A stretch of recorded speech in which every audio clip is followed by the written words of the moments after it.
Thanks, Speaker. My question is to the Minister for Climate Change. The Lowy Institute reports that as President of COP, Alok Sharma visited more than 50 countries, and media reports he travelled 200,000 miles, which is the equivalent of 8 trips around the Earth.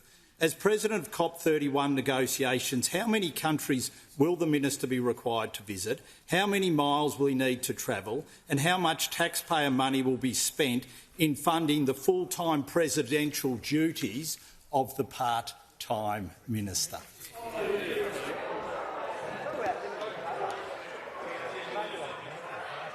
Order. I'm just going to remind members I'm not happy with descriptors of any sort.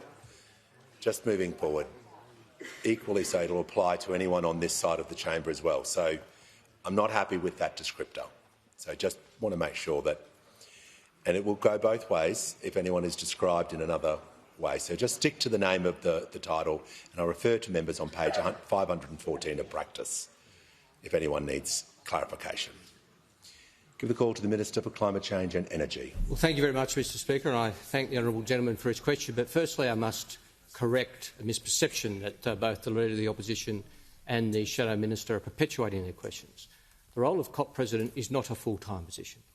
It is quite common for the role of President of the COP, and I'll be the President of the negotiations, to, well, they're different jobs, to be held by a Cabinet Minister concurrent with their duties. Last year's COP President was Mukhtar Babayev, who was the Minister for the Environment of Azerbaijan. The President of the first COP I went to was Minister Shukri, who continued in his role in the Egyptian cabinet while being President of the COP. So to suggest that this is a full-time job somehow is a complete and utter invention. It's a fantasy. You can say it as many times as you like. It doesn't make it true, Mr Speaker. Now, Order. The Leader of the Nationals. The Leader of the Opposition was asked this morning by Kieran Gilbert, isn't it good that Australians have a seat at the table and can chair some of the important international talks? And the Leader of the Opposition replied, no, it's not, Kieran. No, it's not. Well, OK, that's not good.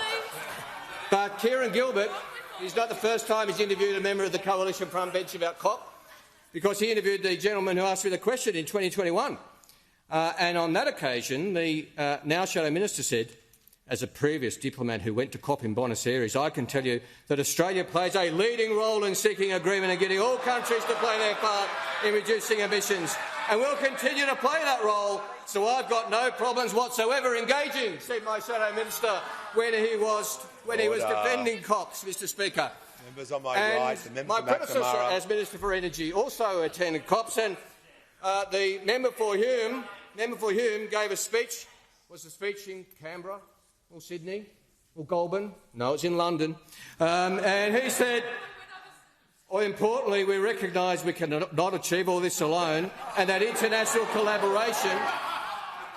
Order. The member for Cooper is warned.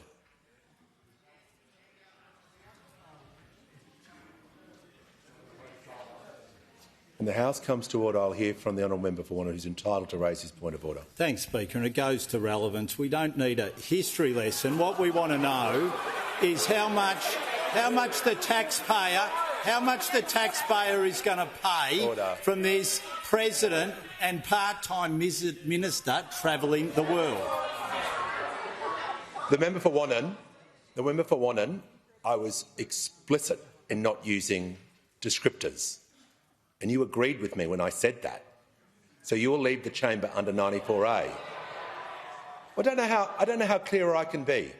Don't do something because it is not in with the standing orders, and I referred to practice so everyone would know.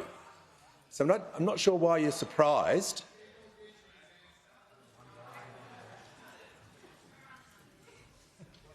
Correct titles for everyone. No descriptors, no deviations. The Minister was asked a specific question about details. He's not able to refer to the opposition for the remainder of his question because he wasn't asked about the opposition. So I'm going to ask him to be directly relevant to the question he was asked. Well, Mr Speaker, the fact is that every trip I take will be in the national interest representing our country, something I'm proud to do, something this government is proud of with our Foreign Affairs reset, which has replaced the mess we inherited under this Prime Minister and the Foreign Minister.